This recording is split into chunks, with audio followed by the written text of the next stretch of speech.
샬롬. 사랑하는 아가페 형제자매 여러분, 이번 한 주간도 잘 보내셨나요? 3월을 넘어서 벌써 이제 4월의 시작이 되었습니다. 처음 온라인 방송을 시작했을 때는 이렇게 오래 온라인 체프를 드릴지 몰랐는데, 우리가 최소 4월까지는 이렇게 방송을 통해서 만나야 될 것 같습니다. 자, 하지만 이런 어려운 환경 속에서도 그래도 우리 대한민국이 국민적 저력을 세계 곳곳에 보여주고 있어서 그런 것은 참 감사가 되기도 합니다.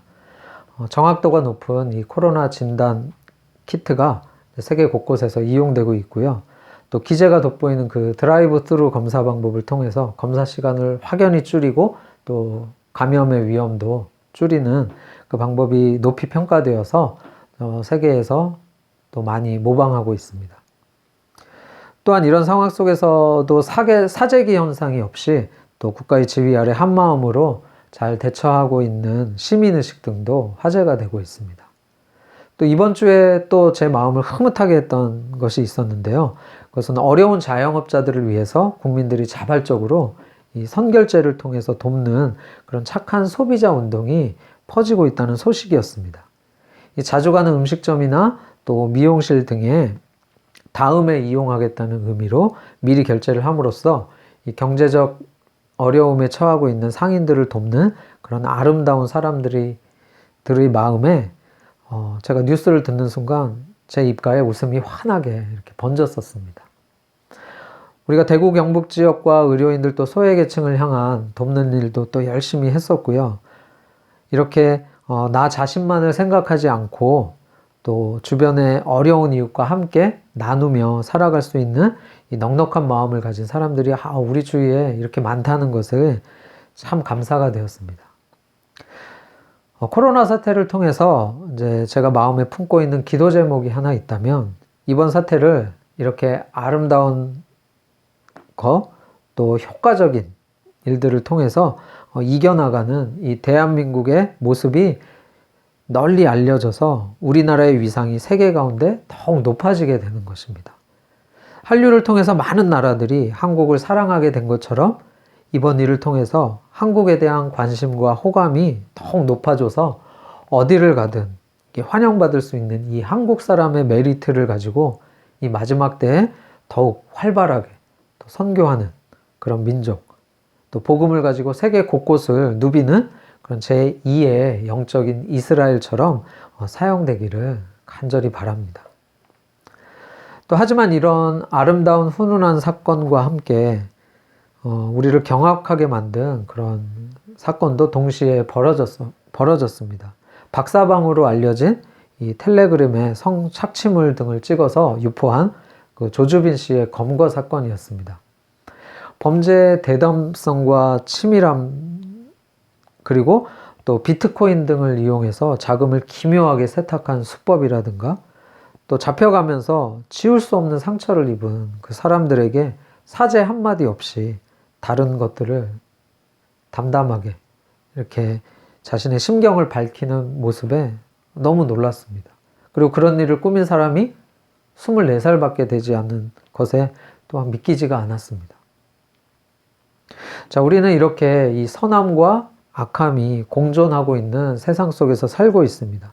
그런데 정직하게 살펴보면 선한 사람이 따로 있고 악한 사람이 따로 있는 것이 아니라 사실 우리 한 사람의 인격 속에도 선함과 악함이 공존하고 있다는 것을 발견합니다. 가족과 이웃에게 이타적이며 또 희생적인 사랑을 보이기도 하지만, 또 다른 면에서 타인을 향한 그 미움과 증오, 또 극복하지 못한 욕망에 지배되어서 살아가고 있는 우리의 모습을 언제나 발견하게 됩니다. 정도의 차이는 있지만 근본적으로 우리는 같은 본성을 가지고 태어났다는 것을 정직하게 인정할 수밖에 없습니다. 자, 왜 그러는 것일까요? 성경은 언제나 여기에 대해서 근본적이고 올바른 진단과 함께 또 확실한 해결책을 우리에게 보여줍니다. 자, 그렇기 때문에요, 우리는 우리에게 비춰지는 이러한 삶과 또 사회의 여러 현상과 문제들을 다른 어떤 것보다 분명한 성경적인 관점을 가지고 생각하고 판단하고 행동할 수 있어야 합니다. 자, 그렇다면 우리가 이렇게 밝은 모습 이면에 또 이러한 어두운 모습을 가지고 살아가는 근본적인 이유는 무엇입니까? 오늘 본문은 그것을 잘 보여줍니다. 자, 바울은 에베소서 1장에서 그리스도 안에서 얻은 축복들을 말하고 그것이 얼마나 영광스럽고 풍성한지를 알도록 기도를 했습니다. 자, 2장에서는 그리스도 안에서 우리가 얻은 이 영적인 위치가 어떤 것인지를 보여주고 있습니다. 바울은 이 영적인 위치가 얼마나 일어날 수 없었던, 우리에게 도저히 일어날 수 없었던 그런 기적적인 것이고 놀라운 것인지를 말해주고 위해서 우리가 그리스도를 만나기 전 우리의 상태가 얼마나 심각한 것인지였는지에 대해서 먼저 이야기를 하고 있습니다. 자, 예수 그리스도를 알기 전에 우리는 한마디로 죽은 자였습니다.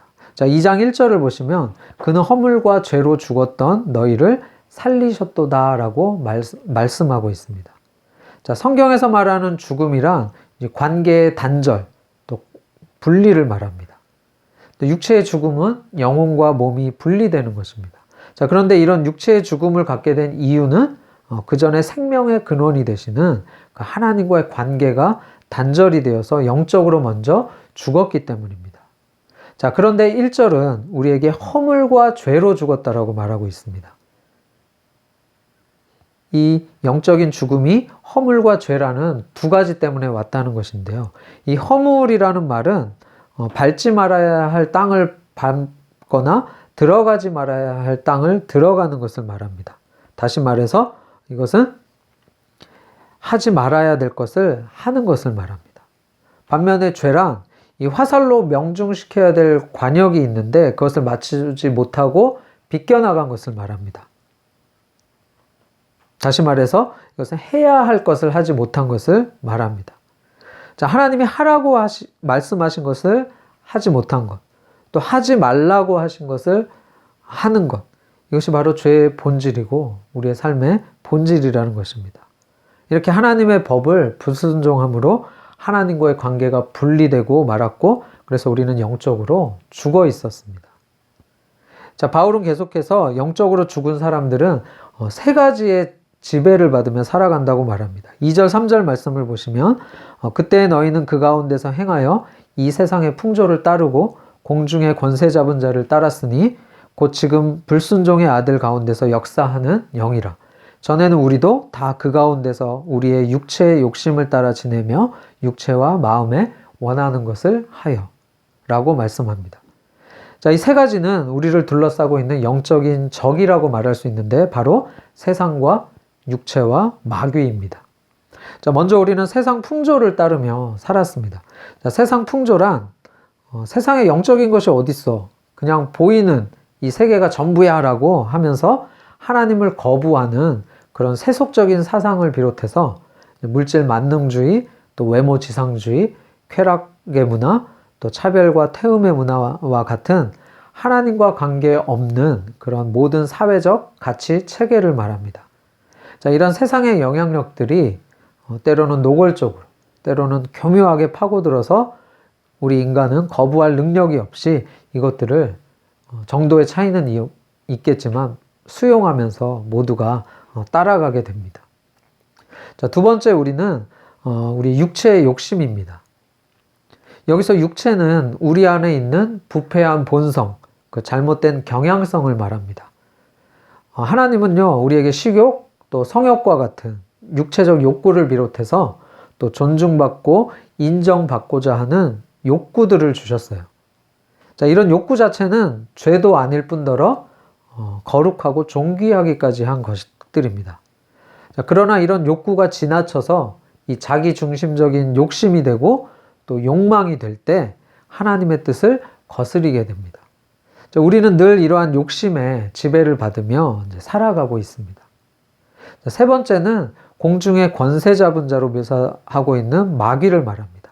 자, 마귀는요, 이 앞에서 말한 이 세상과 또 육체에 편재해서 이 적극적으로 역사하는 악한 영을 말합니다.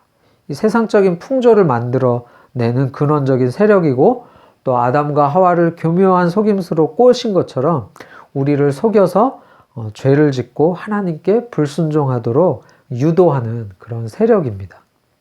우리는 이렇게 연약하고 무기력하게 우리를 거스리는 이 세상과 육체와 또 마귀의 지배를 받아 살아가는 존재였고, 또 오히려 이 잘못된 것들을 즐기기까지 했습니다. 이것이 하나님 앞에서 우리의 진정한 상태였습니다.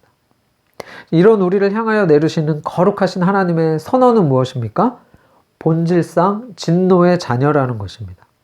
자, 하나님의 진노를 피할 수 없는 진노의 대상이라는 겁니다.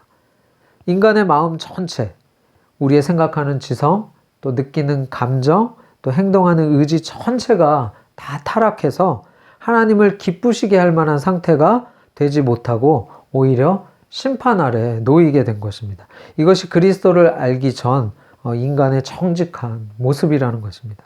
이것은 지위 고하를 막론하고 또 어른 아이 나이와 상관없이 또 조주빈과 같은 사람이 보기에도 악한 사람이든 우리가 보기에는 칭송받을 만한 사람이든 모두가 하나님의 이 불같은 진노를 피할 수 없는 것이 우리 인간의 진정한 모습이었다라는 것입니다. 자, 그런데 이 4절 이하의 본문은 이렇게 영적으로 죽은 자가 살아나서 하늘에 속한 자가 되는 기적이 일어났다라고 극적인 반전의 이야기를 기록하고 있습니다. 자, 우리나라 성경에는 생략되었지만 원어에는 이 4절의 시작이 그러나로 시작하고 있습니다. 자, 그러나를 넣어서 4절 5절 말씀을 읽어보면, 그러나 긍휼이 풍성하신 하나님이 우리를 사랑하신 그 큰 사랑을 인하여 허물로 죽은 우리를 그리스도와 함께 살리셨고 너희가 은혜로 구원을 받은 것이라.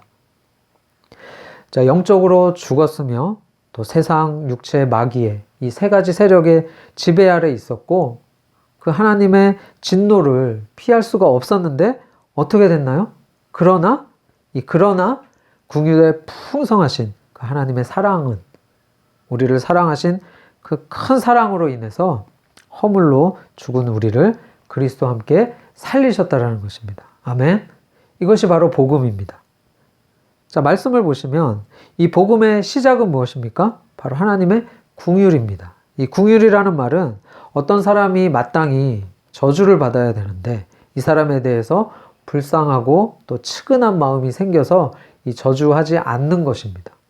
자, 하나님을 떠나 죄 가운데 헤매며 표류하고 있는 우리들을 불쌍히 여기셔서 마땅히 하나님께서 쏟아부으셔야 될 그 진노를 하나님께서 유보하셨습니다. 자, 그런데 하나님은 여기서 그치는 것이 아니라 더 많은 것을 우리에게 베풀어 주셨습니다. 죽었던 우리를 살리시는 하나님의 기적을 만들어내는 가장 아름다운 단어들이 여기에 더 있습니다. 이어서 나오는 이 사랑과 은혜와 자비라는 말입니다. 우리를 향하신 하나님의 마음을 나타내는 가장 아름다운 말들입니다. 긍휼, 사랑, 은혜, 자비. 이 긍휼이 풍성하신 하나님이 우리를 사랑하시기로, 그것도 큰 사랑을 베푸시기로 작정하셨습니다. 자, 긍휼이 측은하게 여기는 마음으로 저주와 심판을 중단한 상태라면 이 사랑, 헬라어로 아가페라는 말은 상대방의 유익을 구하는 것입니다. 하나님은 우리를 저주하셔야 함에도 불구하고 불쌍히 여기시고 오히려 적극적으로 이제는 쟤들에게 무엇이 필요할까? 이렇게 고민하시고 우리의 유익을 이제 구하신다는 것입니다. 자, 그 다음에 은혜를 베푸셨습니다. 자, 은혜란 받을 자격이 없는 사람들에게 베풀어 주시는 호의입니다. 이 긍휼과 사랑으로 말미암아 우리에게 구체적으로 이렇게 실행에 옮겨진 하나님의 선물입니다. 자, 저주받아 마땅한 우리를 오히려 사랑하셔서 우리에게 무엇이 유익이 될까? 또 우리에게 무엇이 가장 필요할까? 하고 보시니 우리에게 가장 필요한 것이 당연히 죽은 우리를 살리는 것입니다. 우리를 속박하고 있던 세상과 육체와 마귀의 소나기로부터 우리를 해방시키는 것입니다. 하나님께서 어느 정도로 우리를 긍휼히 여기시고 사랑하시고 은혜를 베푸셨습니까? 자기의 독생자 예수 그리스도를 죽기까지 어떠한 희생을 치르더라도 우리에게 절대적으로 필요한 것을 주시기 위해 기꺼이 희생하셨습니다. 자, 마지막으로 자비라는 말도 은혜와 함께 자격 없는 자에게 베풀어지는 선의의 행동을 말합니다. 즉 추상적인 관념이 아니라 이제 구체적인 행동이 강조된 말입니다. 자, 이렇게 하나님의 긍휼, 하나님의 사랑, 하나님의 은혜, 또 하나님의 자비를 통해서 우리에게 어떤 일이 일어났습니까? 세 가지 기적적인 사건이 우리에게 일어났습니다. 5절과 6절이 설명해 주고 있는데요. 허물로 죽은 우리를 그리스도와 함께 살리셨고 너희는 은혜로 구원을 받은 것이라. 또 함께 일으키시사 또 그리스도 예수 안에서 함께 하늘에 앉히시니. 자, 첫째는 죽었던 우리가 그리스도와 함께 살아났습니다. 그리고 둘째는 그리스도와 함께 일으킴을 받았습니다. 그리고 셋째는 그리스도와 함께 하늘에 앉히신 바가 되었습니다. 자, 하늘에 앉히셨다는 의미는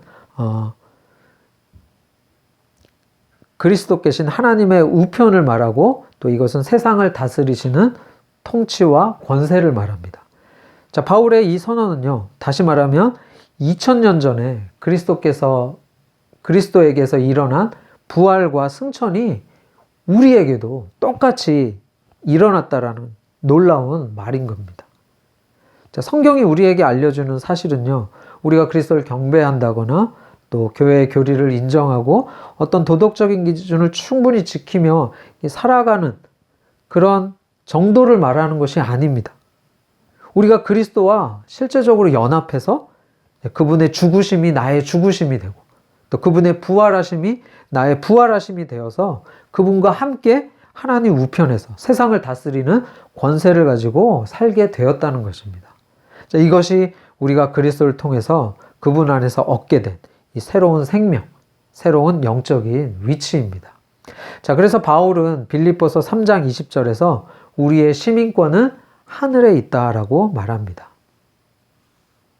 자, 얼마나 엄청난 특권이고 또 얼마나 위대하고 우리가 얼마나 높은 위치까지 그리스도와 함께 옮겨졌습니까? 이것을 생각한다면 우리가 더 이상 부러워해야 될, 높이 올라가야 할 세상적인 지위라는 것은 없습니다. 우리는 타락 전에 받았던 이 만물을 다스리시는 권세를 그리스도 안에서 그리스도와 함께 완전히 회복한 사람들이 된 것입니다. 자, 바울은 여기서 우리의 높아진 위치 때문에 우리가 교만하게 되지 않기를 바라는 마음으로 이 엄청난 특권과 위치가 우리의 공로가 아닌 오직 하나님의 은혜로만 된 것임을 강조하고 있습니다. 8절과 9절인데요.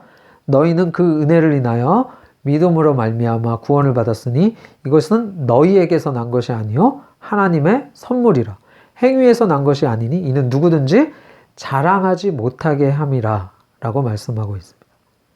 가끔 믿지 않는 사람들에 대해서 지옥에 갈 사람들, 또 마귀의 자식들이라고 표현을 쓰시는 분들이 있습니다. 어떻게 보면 맞는 표현이고 또 그리스도를 알기 전에 우리도 그러했습니다. 하지만 정말 하나님의 은혜를 아는 사람들은 내가 구원받은 것을 자랑의 의미로 또 아직 구원받지 못한 사람들에 대해서 무시하는 태도를 가지고 대하지 않습니다. 대신 하나님은 두 가지 것을 기대하시면서 우리를 구원하셨습니다. 첫째는 구원받은 나를 자랑하는 것이 아니라 구원을 주신 하나님을 자랑하기 위함입니다.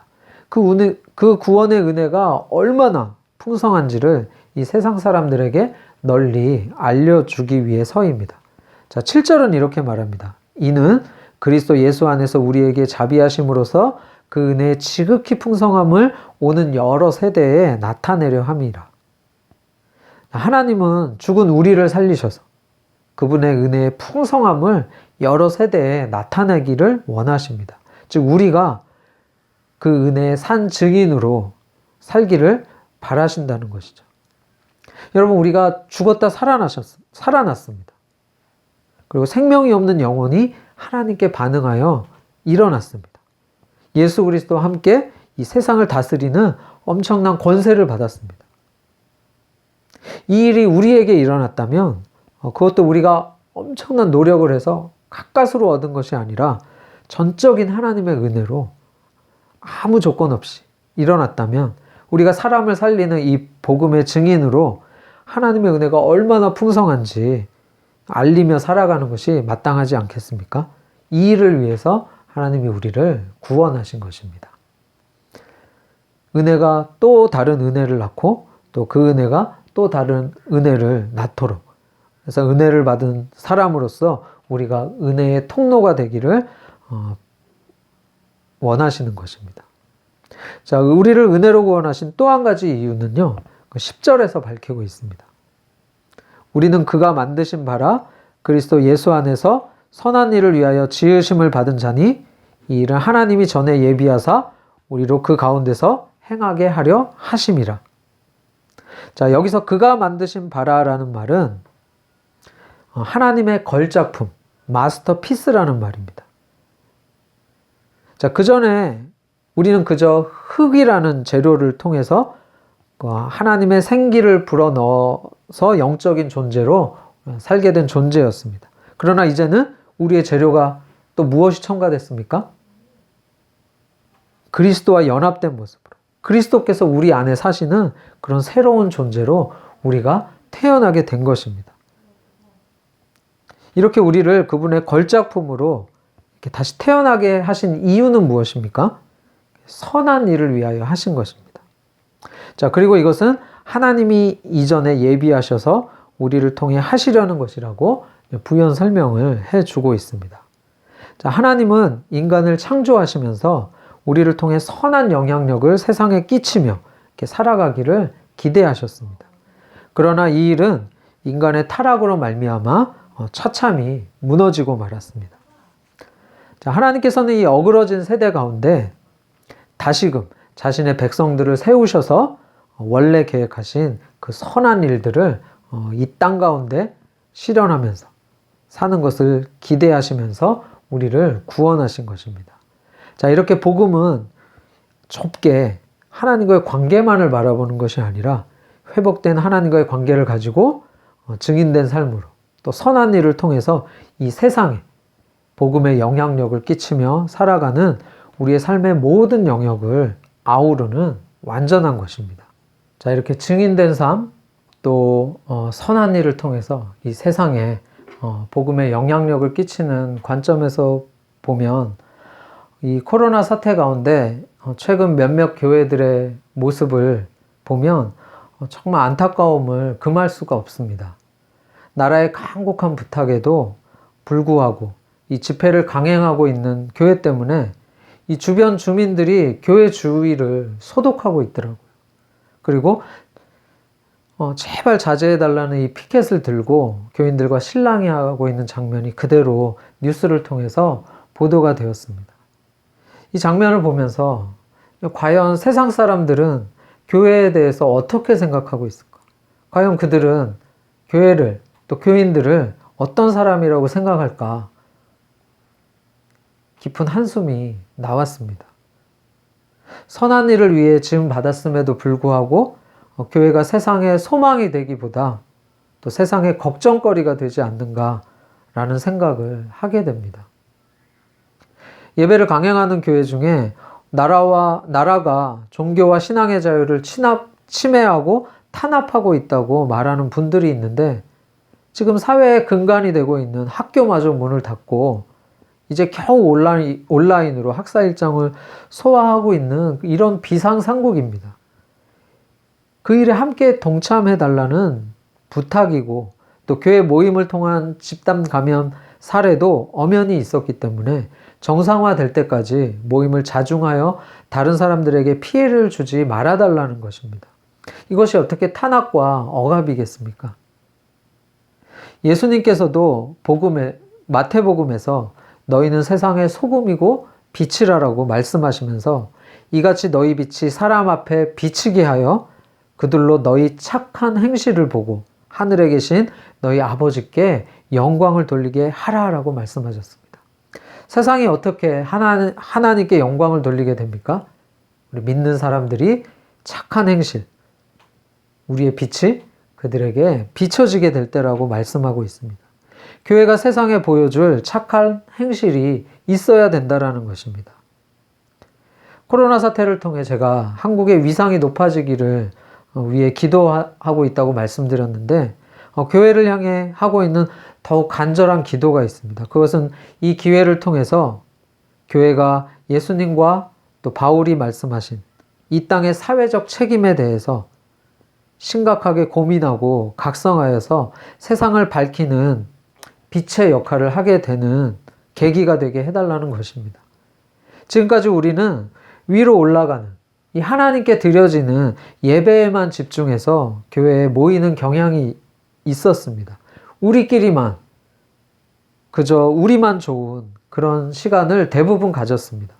그러나 교회는 세상을 어떻게 돕고 어떻게 섬길까라는 이 또 다른 사명을 위한 또 하나의 중요한 중심을 가지고 모여야 합니다. 실제로 사람들이 정말 교회는 달라. 교회가 있으니까 그나마 우리 사회가 한층 밝아졌어. 난 저들의 모습을 보면서 하나님은 잘 모르지만 그들이 사는 방식은 정말 닮고 싶어라는 말들이 사람들에게서 나오도록 해야 되는 것이 우리의 사명으로 주어진 것입니다. 자, 초대교회는 이것에 대해서 많은 인사이트를 우리에게 줍니다. 사도행전 2장인데요. 44절부터 보면 믿는 사람이 다 함께 있어 모든 물건을 서로 통용하고 또 재산과 소유를 팔아 각 사람의 필요에 따라 나눠주며 날마다 마음을 같이하여 성전에 모이기를 힘쓰고 집에서 떡을 떼며 기쁨과 순전한 마음으로 음식을 먹고 하나님을 찬미하며 또 온 백성에게 칭송을 받으니 구원받는 사람을 날마다 더하게 하시니라. 자, 이 초대교회는 온 백성에게 칭송을 받는 교회였다라고 이야기를 하고 있습니다. 그들의 착한 행실로 칭찬받는 교회였습니다. 그 중심에는 모든 물건을 서로 통용하고 자신의 재산을 팔아서 각 사람의 필요에 따라서 나눠주는 그런 자발적인 나눔과 섬김에 있었습니다. 성전에 모이기도 힘썼지만 각자의 집, 각자의 생활의 터전에서 떡을 떼며 어려운 사람들을 향해 베푸는 그런 너그러운 마음이 있었습니다. 어느 정도였습니까? 집과 땅과 같은 자신의 재산을 팔아서 각 사람의 필요에 따라 나누는 그런 혁명적인 나눔과 사랑이었습니다. 사랑하는 아가페 형제자매 여러분, 하나님께서 우리에게 요구하시는 세상을 향한 이 섬김과 수고와 사랑은 이 선결제와 같은 작은 실천 정도가 아니라 정말 그렇게까지 할 수 있어? 라고 말할 수 있는 대부분의 사람들에게 도전이 되는 그런 수준이어야 합니다. 여러분, 섬김도 훈련이고 연습입니다. 우리가 근육을 키우기 위해서 열심히 운동하게 되면 내가 가진 한계를 넘어서 그 전에 50회도 버거웠던 팔굽혀펴기가 100개, 150개도 가능하듯이 교회는 성도들의 물질적인 면, 특별히 물질적인 면에 대해서 교회 자체만을 위한 헌금이 아니라 세상을 섬기는 일에 더 많이 드리도록 도전하고 훈련해야 됩니다. 또 각자의 부서마다 이 섬김의 사명을 실천하도록 교회의 시스템을 바꿔야 합니다. 제가 작년에 청소년부 교사를 하면서 학생들을 데리고 저희 서울역 노숙자 진료소를 찾아가서 와플 봉사를 했습니다. 요즘 초등학생과 청소년들은 사실 그저 교회에 나와주는 것만으로도 감사할 따름이고 겨우 하나님을 믿어주는 것만으로 감사하다고 말하지만 아이들을 그 정도로 키워서는 진정한 하나님을 아는 백성으로 만들기 어렵습니다. 그들을 도전해서 복음으로 세상을 어떻게 섬기는지를 보게 해야 하고 실제로 실천하고 또 그들의 인생을 경쟁이 아닌 또 섬김의 삶으로 살아가야 한다는 것을 가르쳐야 합니다. 이것이 하나님의 사랑을 삶 속에서 배우고 또 머릿속만의 복음이 아니라 살아있는 복음을 그들에게 심겨주는 더 확실한 복음의 교육이 되는 것입니다. 사업하는 그리스도인들은 임금 구조를 위에 있는 사람들이 대부분 가져가는 그런 역삼각형 이런 구조가 아니라 사원들도 좀 더 풍성하게 가져갈 수 있는 약간 마루목 사다리꼴 구조로 혁명적으로 임금 구조도 바꿔볼 수 있을 것입니다. 의료계 안에서도 자신의 영향력 안에서 불합리한 구조들을 섬김과 돌봄의 모습으로 바꿔가는 것을 꿈꿔볼 수 있을 것입니다. 그리고 이러한 이야기들이 교회 안에서 나눠지고 때로는 만만치 않은 세상에서 깨지고 상처나고 또 상하더라도 함께 돌보며 위로해주는 그런 교회가 되어야 되겠습니다. 우리가 왜 이런 일을 해야 합니까? 긍휼에 풍성하신 하나님께서 우리를 사랑하시는 그 큰 사랑으로 인해서 우리에게 먼저 아들을 내어주시는 그런 은혜와 자비를 베풀어 주셨기 때문입니다. 그리고 동일한 사랑을 가지고 선한 일로 세상을 섬기라고 우리에게 그 은혜를 베풀어 주셨기 때문입니다. 사랑하는 아가페 형제 자매 여러분, 우리 아가페도 이런 사랑에 대해서 함께 고민하고 또 함께 실천하는 그런 아가페가 되기를 간절히 바랍니다. 우리가 모일 때 우리에게 그 감당할 수 없는 은혜로 영적인 생명을 주시고 또 영적인 지위를 회복시켜 주신 그 하나님을 예배할 뿐만 아니라 이 세상을 향해 그 풍성한 은혜를 어떻게 나타내야 할지, 이 선한 일로 어떻게 섬겨야 될지 열심히 그런 것들을 고민하고 발견하고 실천해 나가면서 그런 것들을 열심히 해나가는 그런 아가페가 되기를 바랍니다. 또 각자의 삶 속에서 이 시대의 나를 왜 의료계 학생으로 보내셨는지, 또 나를 통해 어떤 선한 일을 이 세상 가운데 하시기를 원하시는지 기도하고 고민하면서 하나님께서 보여주시는 대로 그 선한 일을 실천할 수 있는 우리 아가페 형제 자매들이 되시기를 주님의 이름으로 간절히 축원합니다. 아멘. 제가 한번 기도하고 마치도록 하겠습니다. 사랑하는 하나님 아버지, 감사합니다. 죄와 허물로 죽은 저희들을 긍휼에 풍성하신 그 하나님의 긍휼과 또 사랑과 은혜와 자비로 우리를 살리시고 또 일으키시고 또 예수님께서 앉아 계신 하나님 우편에 우리를 앉히신 놀라운 그 기적을 행하신 주님의 은혜를 찬양합니다. 우리를 그렇게 구원하신 그 은혜를 우리가 세상 속에서 하나님의 그 은혜의 풍성함을 나타내고 또 주님께서 원래 계획하신 선한 일들을 세상 속에 펼쳐나갈 수 있는 그런 저희들 되게 하여 주시고 또 정말로 이 교회가 이 세상 가운데 그런 선한 일로 주님의 영광을 드러내는 그런 아름다운 한국 교회가 될 수 있도록 주님께서 인도해 주시옵소서. 감사합니다. 예수님의 이름으로 기도합니다.